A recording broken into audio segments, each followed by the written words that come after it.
Hey, hi everyone. We're gonna talk about pairing um, in the natural environment, and then I have some scenarios in this slide that we can go over on how to use pairing naturally when playing with cars or outside, anything like that. So let's get started.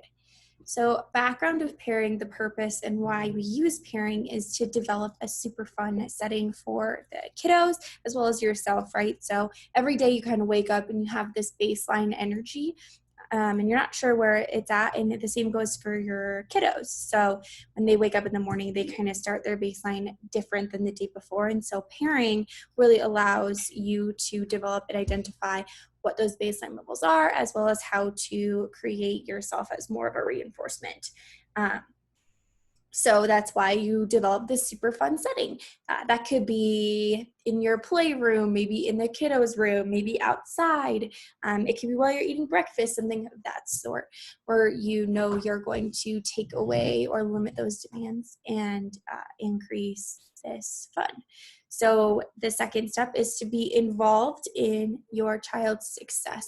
What that means is that you're going to use this time in pairing to ensure that you're involved in creating new learning opportunities. So that means kind of showing them how to use toys or how to identify colors, being really involved in their interaction with items. The third step is the most important, be fun. If you're not having a fun and engaging time with your kiddo, they're definitely going to pick up on that and know that it's not as fun for you, so it's not as fun for them. And pairing can then kind of lose its effect. So ensuring you're having a fun session in a fun time and that you yourself are enjoying what you're doing is really important.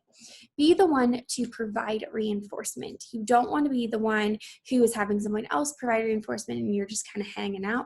You really want to be the one providing reinforcement rather than demands. So what this is going to do is it's going to pair you as a reinforcer and limit the amount of demands that you're placing, which will then encourage you to be kind of the access to reinforcement throughout the day and someone that they then seek out to engage in that reinforcement opportunities.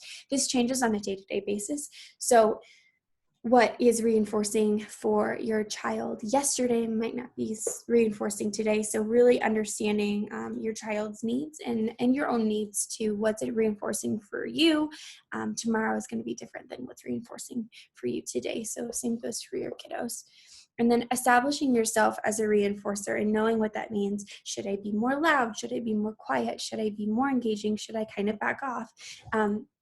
Reinforcement doesn't always have to be the same thing every day. Reinforcement can look very different on a day-to-day. So really knowing what it is that's reinforcing for you and for your kid. So some rules to follow when pairing are limiting your demands and knowing what demands you need to place and what demands you can kind of withhold.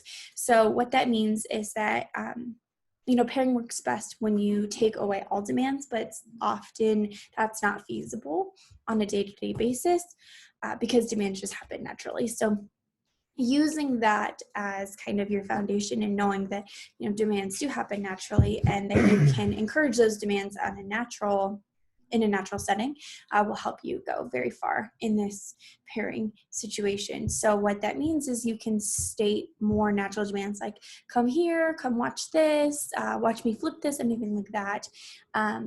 That's going to be more natural, whereas stating demands that are like match or copy me or do this, things like that, that's going to be a little more difficult.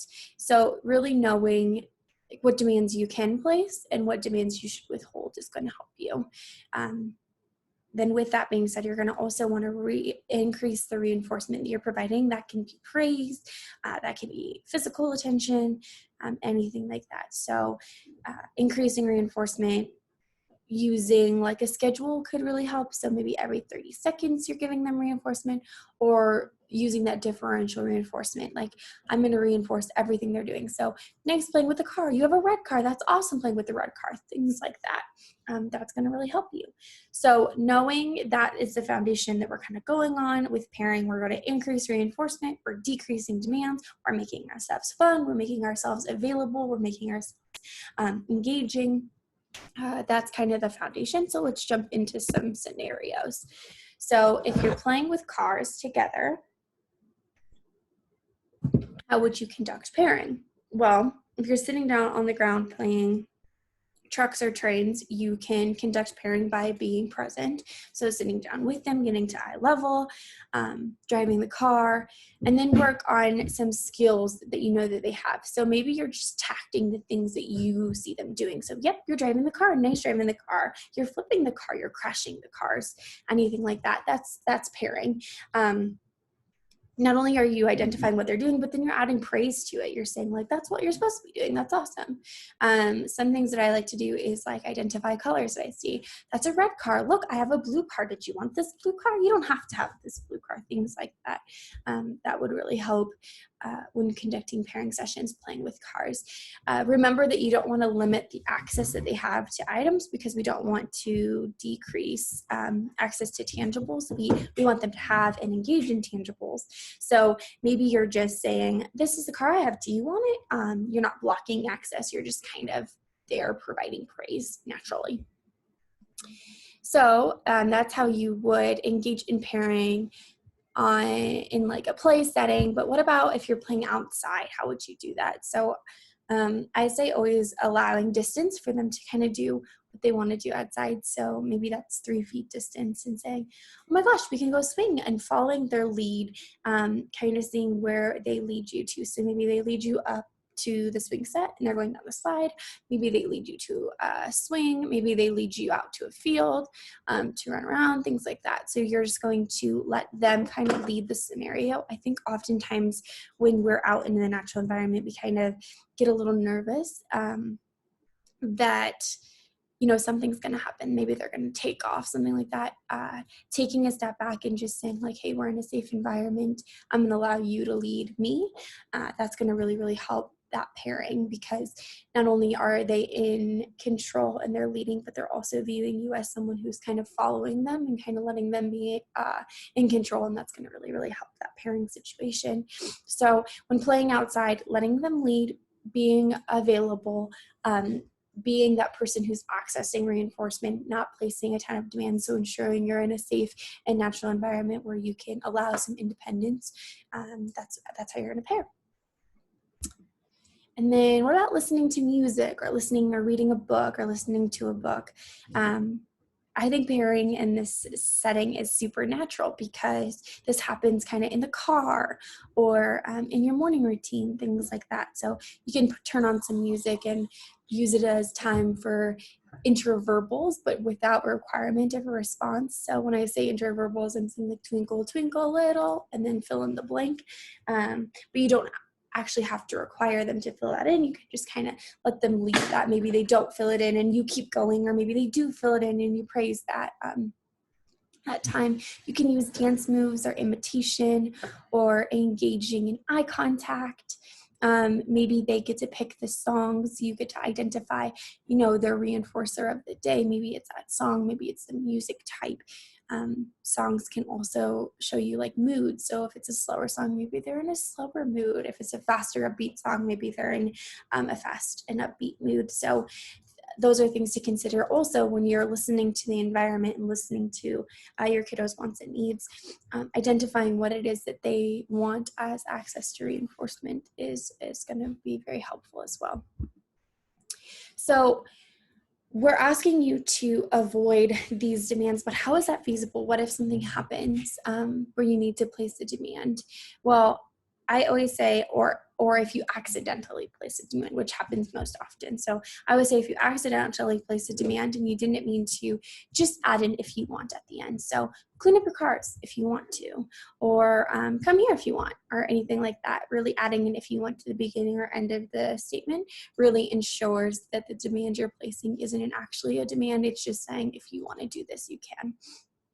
But for those times you have to place a demand for safety, or maybe it's because you have to go somewhere pretty soon and things like that, making that demand really fun and engaging, and kind of starting small and increasing it over time. So what I mean by that is starting small, like pick up one toy. That's way smaller than picking up all of the cars, or maybe it's come here but from a foot away. So the response is very minimal for the kiddo. That's going to help you just ensure that you're still working on pairing, but you're placing these demands that are pretty simple and easy for you to follow through without these maladaptive or challenging behaviors getting in your way. So the purpose of pairing is to increase attending, right?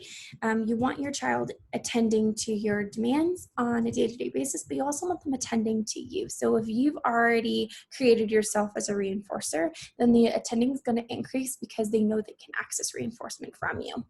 Decrease in maladaptive or challenging behaviors. You want to decrease in those. And if you're a reinforcer, if you're access to reinforcement, they're probably not going to engage in challenging behavior around you because they know that you're going to then remove that access to reinforcement.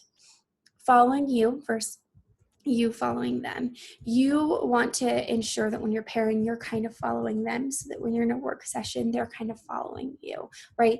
You want this to be kind of a teamwork rather than you always have to follow me in my directions. You really want to take time to follow them and see what's their mood and what they're into and things like that. And then ultimately, you want to gain compliance with simple demands as they're introduced. So once you move and fade away from pairing, you're going to start to increase those simple demands and then kind of get to those harder work session demands. So compliance with those simple demands is going to get you much farther, right? Because then they're accessing reinforcement. You've already paired yourself as a reinforcer. They already know that they can access reinforcement from you. So now you're just following through and gaining that compliance, which is a really important part. The last thing that we're going to talk about when considering pairing is that you're always going to remember following the child's motivation. Motivation changes on a day-to-day basis. It actually changes sometimes on an hourly basis. Something that you were motivated for, you could easily no longer be motivated for in an hour from now. In the mornings, I'm motivated for coffee, but I'm less motivated for coffee in the evenings. So understanding and following that motivation is going to help you obtain reinforcement. Show them new items and ways to play. Take time during this pairing session to show them different things that they can do. Maybe it's different things they can do outside. Maybe it's different things that they can do when playing cars, when listening to music. Maybe it's a new dance move. Maybe it's a new song. Taking time to kind of let them explore their environment. Have items they enjoy with you and around you. In order to make yourself a reinforcer, you have to have reinforcers around you. You have to have engagement in reinforcing items or other things. So you're not only going to want to ensure that you're a reinforcer, but that the things around you are reinforcing, so that you're pairing yourself with these things as well. Oftentimes tangibles can be more reinforcing than people.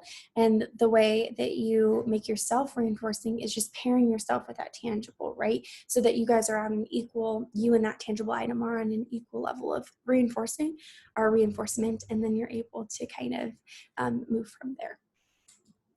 Engage with the child and the activity. Engaging in an activity and knowing that pairing isn't just a break for your kiddo. It's allowing time to engage and interact with them and show that you're reinforcing and that your access to all these wonderful things. That's going to be what makes a difference in the pairing setting. Limit demands, limit demands, and ensure that the demands that you're placing, if you have to place them, are minimal. So they require a minimal response. And then the very last thing is have fun. Make this time super engaging for you and your kiddo. Pairing is one of the best things because you get to really understand yourself and you get to really understand what your child's needs are. And that's really, really important. And that's it. That's pairing kind of in a nutshell. So let me know if you have any questions about this video. I'm always here to help. Cool. Thanks so much.